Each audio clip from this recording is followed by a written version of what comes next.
back to our annual pre-show live, or actually not even pre-show live. Welcome back to our live spoiler review for All American Homecoming season 2. This is for episode 3, called Me, Myself, and I. There was a lot going on in this episode, especially after last week's episode with the events of Coach Marcus coming back, but now as assistant coach to coach.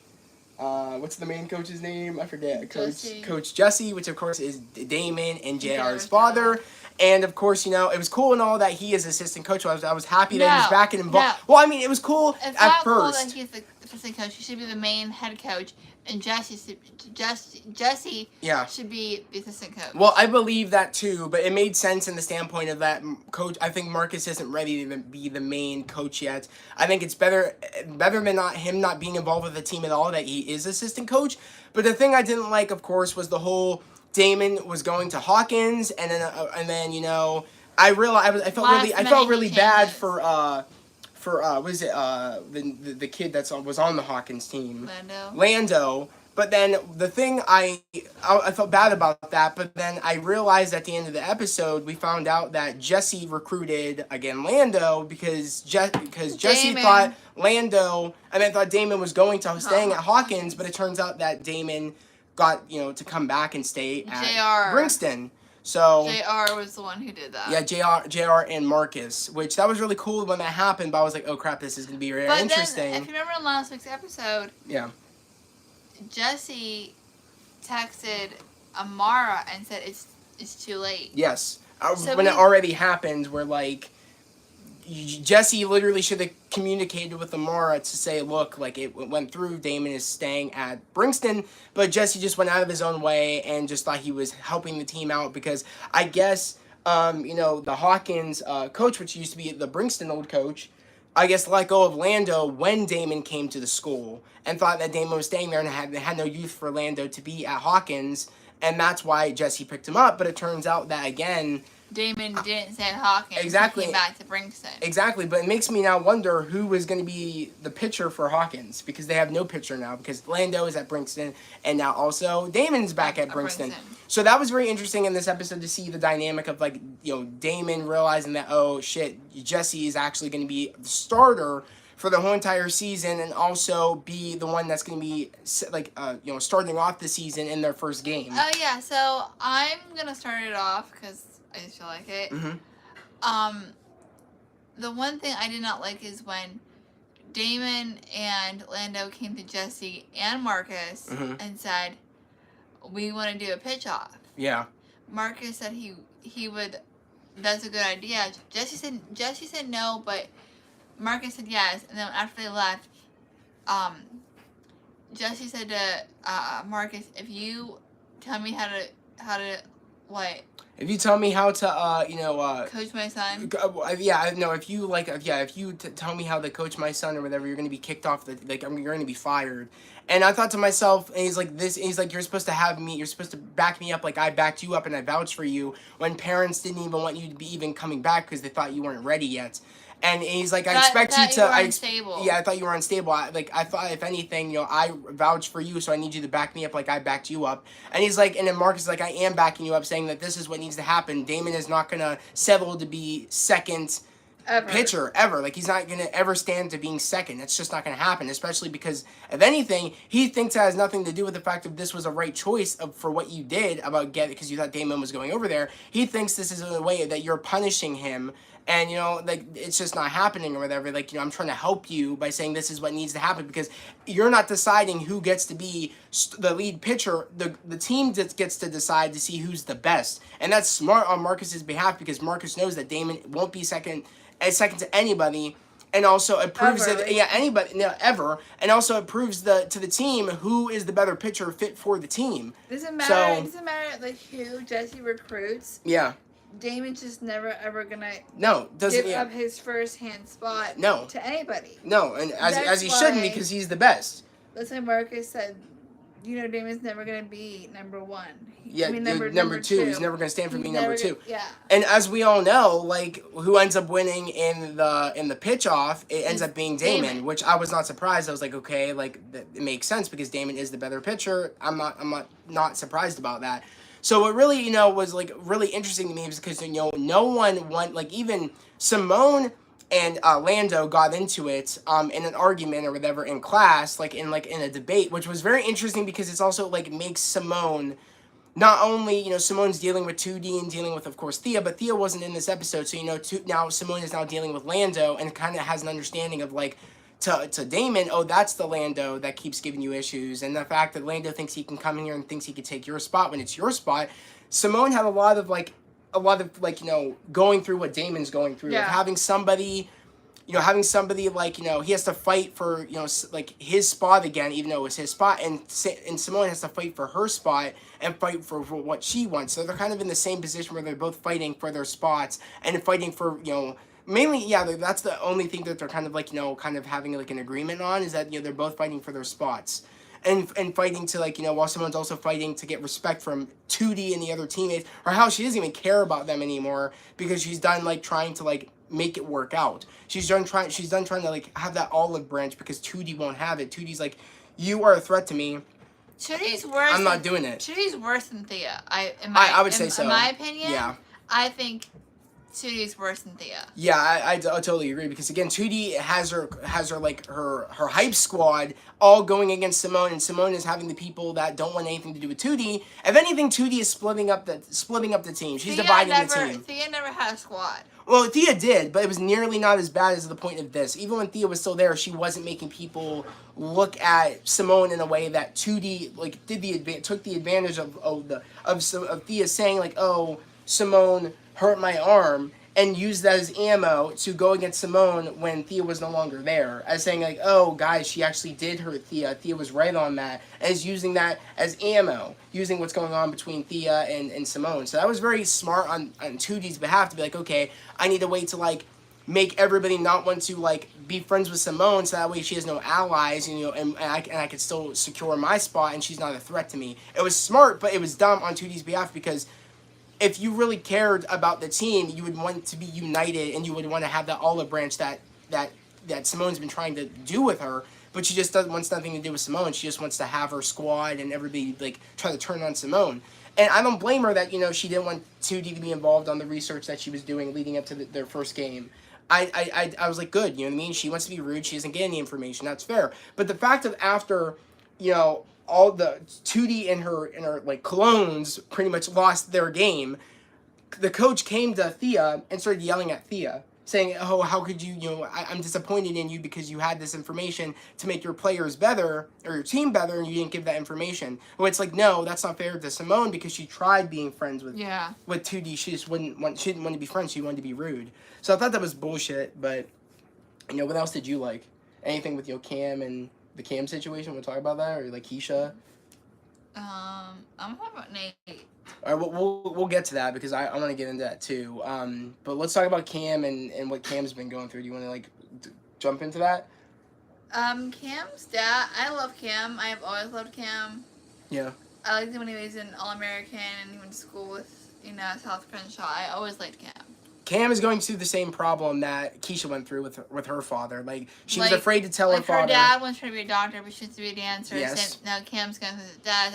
His dad wants him to be... What does his dad want him to be? His dad wants him to pretty much come back home and, nothing. He doesn't want Cam to do anything. He just doesn't want Cam to, like, since your football scholarship is gone, we want you to come home and try to do something else.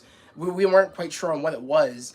But Cam, of course, wants to be a musician, and he was afraid to tell his father that because he knew his father would like say that's never gonna happen. That's a pipe dream.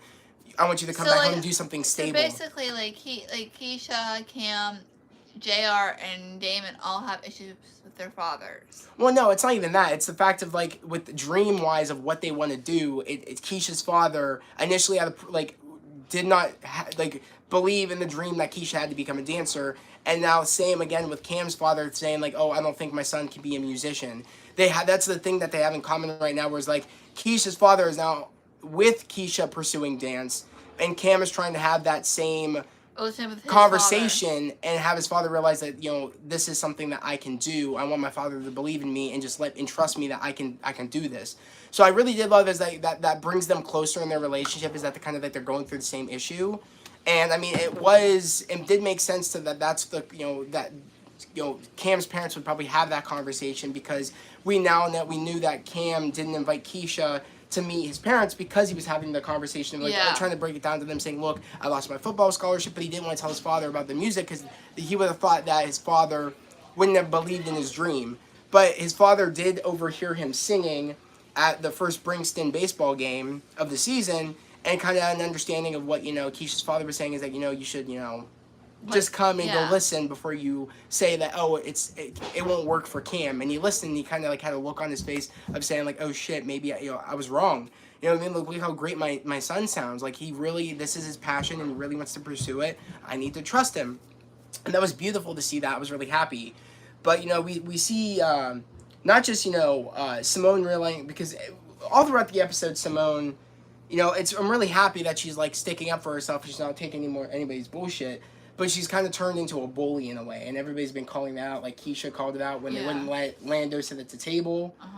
We had Amara call it out when Nico came came at Amara really strongly about like, hey, like we were supposed to meet up for a meeting, for like a school meeting, because he's like he's like a president for one of the clubs that he's in, and Simone wasn't having it, saying like, you're not gonna talk to Amara, you're not going to be talking to Amara like that or whatever. Like, we're in a conversation here, and overheard about the whole family dinner thing. And I'll let you get into what Nico did, because, we now know the person that, that Nate was kissing, which, Annie will talk about it, saying who Nico is. That's Nate's ex-boyfriend. But now it's his current boyfriend, and they're around together. Yeah.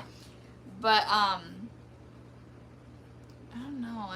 I mean... Okay, so, Nico posted this thing about Simone and her friends because they didn't invite him to family dinner. I don't think that was what it... No, Nico... Well, let me chime in. Nico did what he did because Nico was upset because Simone told him off, and Amara didn't do the meeting with him right away. So, Nico got angry, posted that thing, and already, Nate is trying to find a way to bring Nico back into Nate's life, literally. Like, Nate wants Nico to be back in Nate's life, but Keisha doesn't like Nico because Nico hurts, Nate. He broke Nate's heart. Yeah, so Keisha has a problem with Nico, even though Nate wants to get back with Nico. But Nate Simone is back with Nico. Yes, but didn't tell Keisha because of the fact that Nico broke Nico broke Nate's heart. So we're already in the problem of that again. JR and the girl that recruited what was it, Cam, a part of like the music stuff. Gabrielle. Yeah, Gabrielle. Saw Nate kissing Nico, and Nate's like, don't tell anybody because Keisha hates Nico. I don't want this. Like, don't. And then that's when JR was like, you need to tell Keisha because she's gonna find out one way or the other. But it comes out at the end of the episode when they're doing a family dinner that Simone said it must have been Nico. Nico heard us talking about family dinner, and Nico was upset because you didn't make it to his meeting. There's something there, and then that's when Keisha's like, of course, I'm not surprised it was Nico. You know what I mean? Nico broke Nate's heart, and then that's when Nate came in saying like, oh, look, let's not point the finger because we're not sure if Nico did it or not. And of course Keisha's like, why are you defending Nico? And then that's when it says, me and Nico are back together. And then that's when everybody got into it at the table. We had Keisha yelling at Nate saying, why, like, Nico made you literally cry 24/7. Why are you back together with him? And of course, Damon was like, you don't have to date him. And then, JR's like, I don't even know what JR was saying. But, it was just full-on craziness. And it was really upsetting because that's when Amara had to break the bad news of saying... They're not having more family dinners. That was the last one. And why aren't they having any more family dinners? Because Nico effed it up. Nico made it feel like... Made it pretty much known that Amara does family dinners with her students. And it kind of makes a problem because now Amara is the head president of Bringston, so it's kind of like, Nico made it sound like Amara is doing favoritism, and it kind of like ruined family dinners. No, and she started doing family dinners because Simone... No, but I know, but you're not... I'm saying from like, Nico made it sound like Amara is doing favoritism to her students, because now she is president. It's different that she was a teacher, but she's the president of the school now. And Nico made it sound like she's doing favorites. That's what ruined family dinner. Because JR there and because Nico was Damon and Nate and Keisha. Yeah, because Nico wouldn't chill out for a minute saying that Amara's been busy. You know what I mean? It just that's why the meeting didn't happen, and he came in all strong and all being rude because Amara couldn't make it to the meeting or forgot. I feel bad for Lando because he just started coming to dinners. Now they can't do that anymore. Yeah, well, I mean, I told Annie they could still do family dinners. Amara just won't be there. I said if that stops family dinners because Amara can't do it, that's stupid. I think they could still do family dinners. Even though she did start it, I do think that they could still do it just without Amara, and Amara wouldn't be hurt by that. They still should all be together. And the thing I really didn't like is that, you know, I was kind of on the understanding of like why Simone was being rude to Lando because of the debate that they had, you know, in the classroom, but also knowing what why Lando is there coming for Damon's spot. And it's kind of like I understand why, because again, Simone's not taking any bullshit. But I felt bad for Lando after a while. I was like, damn, I feel really bad. Like, he has no friends here. And even Keisha felt bad when Keisha said he could sit at the table. And that's when Simone said, oh, no, this seat's taken. Sorry. She did a mean girl act. She did. She was acting pretty mean.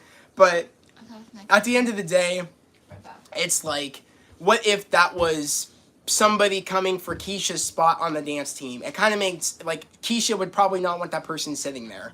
So I find it a little bit hypocritical. Like, she's like, oh, like, you know, I'm going to be around you two because you guys want to be mean. But it's like, Keisha, I think you would do that too if someone was coming for your spot on the dance team. You know what I mean? You got to understand that they're in competition sports where, like, somebody's coming for Damon's spot. And also, Simone is literally having to fight to get respect on the team of her. You know what I mean? You're not having problems like that in dance besides your dance teacher wanting you to, like, do better with your form. You know what I mean? It's like, it's different. So I don't know. That kind of annoyed me a little bit. Again, I did feel bad for Lando after a little bit, and I think Damon realized, like, look, I need to like, you know what I mean? I need to, like, you know, Lando made me realize that I need to actually, like, fix things with my dad, with Jesse, because I can't let this keep getting to me because it'll blend in and my two worlds will merge where, like, it'll mess me up playing in games. You know what I mean? Because Damon's like, I think I could separate it where, like, yeah, he's just my coach, but no, it's blending together. You could tell. And Jesse was able to, you know, Orlando was able to see, like, look, it's blending together, you and your dad's arguments. That's why you argue, because, you know, you guys are family. You need to get that settled because this could ruin how you play. And it's true. Eventually it could. I was happy that Lando, you know, put his bullshit aside and actually was, like, looking out for Damon. I'm glad that, like, that Jesse was, like, said to, like, Marcus to, like, tell him all about Damon, because when Damon grew up, when Damon was growing up, they put him up for adoption,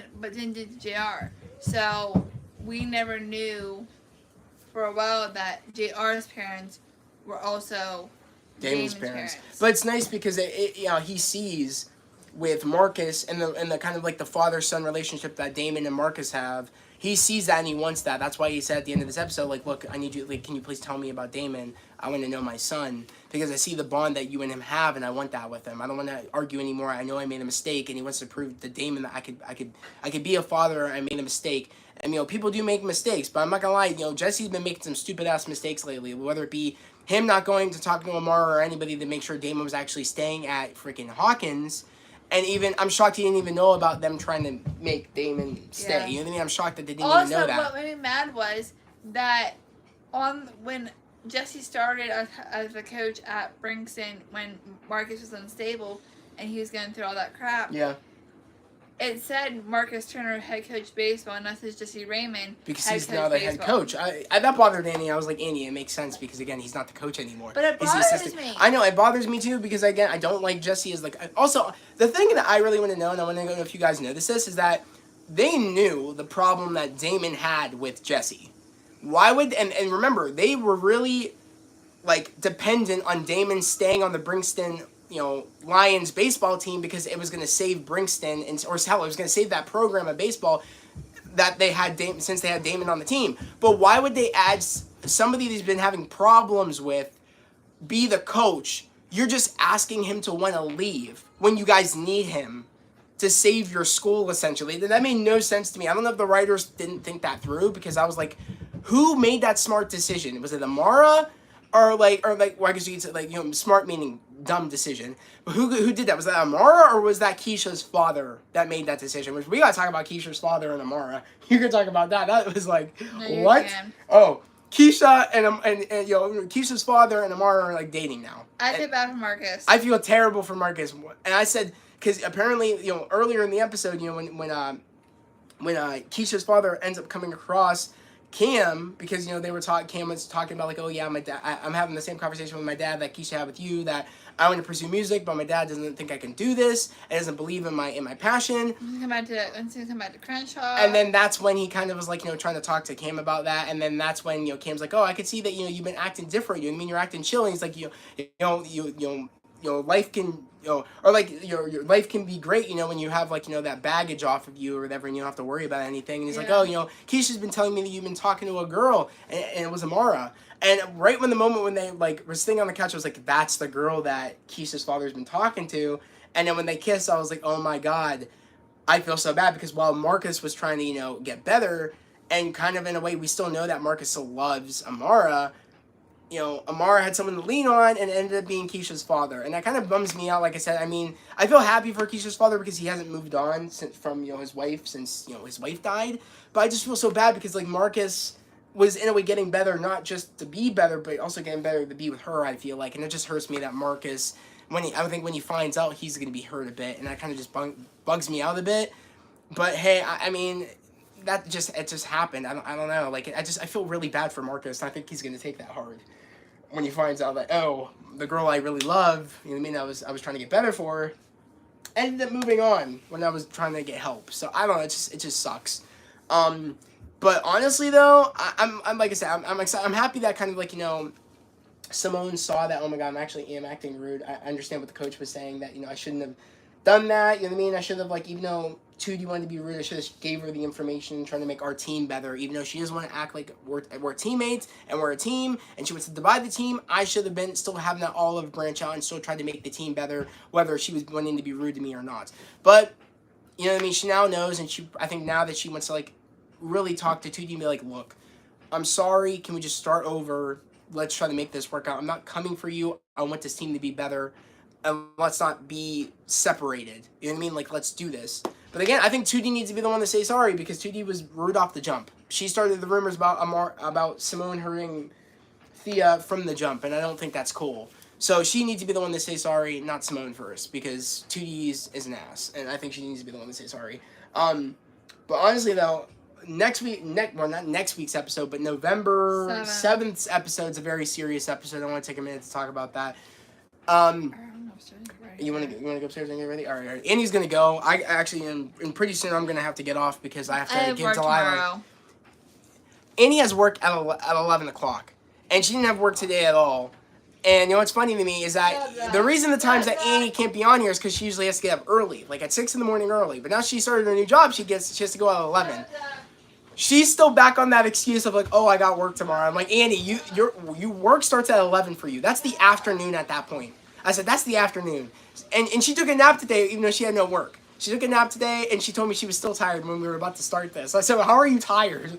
So, like, I'm jumping around craziness, you know what I mean, cleaning around the house every day, you know, trying to help my parents out, and I'm still dropping all these videos for you guys, you know what I mean? I'm like, you can't be tired when I'm like, look what I'm doing, and I'm not tired, but, you know, we're two different people, what can I say? But honestly, though, next week's episode, though, or not next week, but, you know, November 7th episode is, like, a very serious episode. I'm not even sure about the situation of the episode, other than the fact it could be there could be a bomb threat at the school, or there is an active shooter at the school. I'm not excited to watch next episode because it's a very serious episode. And it's something that does need to be talked about because, again, people like to ignore that this shit is a real factor. That shit like this happens, where people do bomb threats at schools and people do, you know, shootings at schools, and that's a serious situation. And people like to ignore that and ignore the media. You know what I mean? And even though that shit needs to be addressed, and people like to ignore it. And usually, sometimes the best solution to get a message into people's heads is through television, because again, that's the one thing people I feel like can absorb more and know that this is a real issue is that sometimes people don't want to listen to it when it's on the news. But when you put it in a show, and that's when it really resonates with people that this is a problem and this message needs to be listened to. And I'm really happy that they are making this episode because this is a serious topic that people like to ignore and act like shit like this doesn't happen when it does. Whether it be a school, whether it be a church, whether it be anything. It's messed up. And I'm really glad that they are making this episode because, again, this needs to be addressed. And especially because this is sometimes certain schools or certain, churches and stuff are targeted. And it just so happens that, Brixton is, a black school, a black college. And, Thea said in the promo saying, all because we're a black college. And you know what I mean? And that's just, it's going to be a very serious episode. And like I said, this episode needs to happen. Because, again, people like to ignore these issues. And I'm just glad that this episode is happening. But it's going to be a very serious episode. And I said not only it's a serious episode, but for some people that watch the show, that may be answering that right now because I'm in the middle of this. But... like, for instance, I lost my train of thought. For instance, this is going to be a very serious situation for people that have been in that position where they've had an active shooter in their school or they've had a bomb threat at wherever. Like, I feel like it's going to be very traumatizing for people that have been in that situation. And, you know what I mean? I hope they put a warning before the episode for people that have had that experience or whatever, like, had that, something like that happen. Or had, had that, that situation. I don't even know if I could even say that, but like had that happen. I really do hope that they put, again, something before the episode that says, okay, this is what this episode's going to be about, and this is what's going to be shown in this episode. I'm like I said, it's going to be a very serious episode next week, so I am a little just, not excited, but I'm glad that this message needs to be brought to light because, again, people like to ignore things. But I'm really curious to know, like I said, guys, about what you guys think about yesterday's episode. Like, did you guys like it? Did you guys not like it? And also, what has been your favorite episode of this season so far? Again, this is only the 3rd episode. We still have a lot left. It's such a heavy topic that we're going to be rolling into in the 4th episode, but it's what they want to tell, and it's the message they want to bring across. And you know what I mean? So I'm happy that the writers clearly see that this is a message that needs to be talked about, which I'm happy that, they're bringing this to light and bringing this message to us so people can listen, because again, it happens to be a repeated thing. Like, it keeps repeating shit like this, and you know what I mean? And we keep, ignoring the problem. And again, with shows, it's like the problem sinks into people's heads than hearing it from the news or anything. And that's what I'm saying, like, they even know that, and they want to get this message across that shit like this is real and shit like this keeps happening. But like I said, guys, if you are new to the channel, subscribe to the channel, put those notifications, like this video. I'd love to have you guys here, part of the family, part of the channel. While the best spreading love, positivity, and motivation. And yet again, guys, we're almost to 600 subscribers. We're making moves. We're making strides. I have my Patreon up. All the episodes of Andor are up on my Patreon. So go, subscribe to my Patreon. I have 3 different tiers. Go check out the tier list. Tomorrow's a new episode of Andor that hopefully we'll have up tomorrow. Hopefully in the morning I'll watch it and then put it up for you guys on Patreon. But also, on the 30th of October, we are going to be doing a live movie watch party on Patreon. And I have a list of movies that I'm seeing what movie that you guys want to watch. I have the options I have are Werewolf by Night, Hocus Pocus 2, the new I can't remember, not Freddy, jeez, Michael Myers movie, which I can't even remember, I think it's called Ends or whatever, Halloween Ends, the new Halloween movie, or Halloween, I don't even know, but the new Halloween movie is one of the options, and also Werewolf by Night is up there, and also Monster House. So I'm really curious to know if, again, what movie you guys want to watch there, but go vote on there. The poll is up on the Patreon, so go vote and see what movie you guys want to watch on the 30th. That starts at 7 p.m. Eastern time. I'm super excited that I'm going to be doing this. This is actually my first live movie watch along, and especially like this is the first time I started my Patreon, and I'm so glad I can expand my channel, especially to stuff that I can't post here on YouTube, because you know, with copyright strikes and you know, videos can be blocked if it has copyright content in there, and it just makes me be able to give you guys the content that I know you guys deserve and stuff I've been wanting to do since I started my YouTube channel that I couldn't do, because I know other YouTubers, I've talked to other YouTubers, and like they've had the same, this is a common problem, like a common problem where like YouTube keeps taking down people's like live reactions to like, or like their reactions to like shows or movies because there's copyright stuff and the video gets taken down. And I didn't want that happening, so that's why I thought it's genius to put it up in Patreon because it won't be taken down. So, and not only that, but once we're done with Andor, I'm putting up a poll list to ask you guys what shows do you guys want me to do episode by episode, you know, reactions to next. Like, I'm really curious. I'm thinking about maybe Lab Rats maybe could be one. I'm thinking maybe it could be Kicking It. I'm thinking that maybe it could be, because these are shows I'm really wanting to rewatch again. Maybe Psych, maybe Monk, maybe Kenan and Kel. I don't know. Also, you know, maybe for the next movie we'll watch, you know, maybe we'll have, you know, different, I'll put like a whole bunch of other different choices in there of maybe for movies that we can watch for our next movie, live movie watch along. So there's just a lot of great things I have to offer on Patreon. So yet again, go check out my Patreon. It is in the bio of my YouTube channel, so go check that out. And yeah, guys, literally that was the video. Yeah, I hope everybody has a great day, a safe day, and I'll see you guys next time. Peace.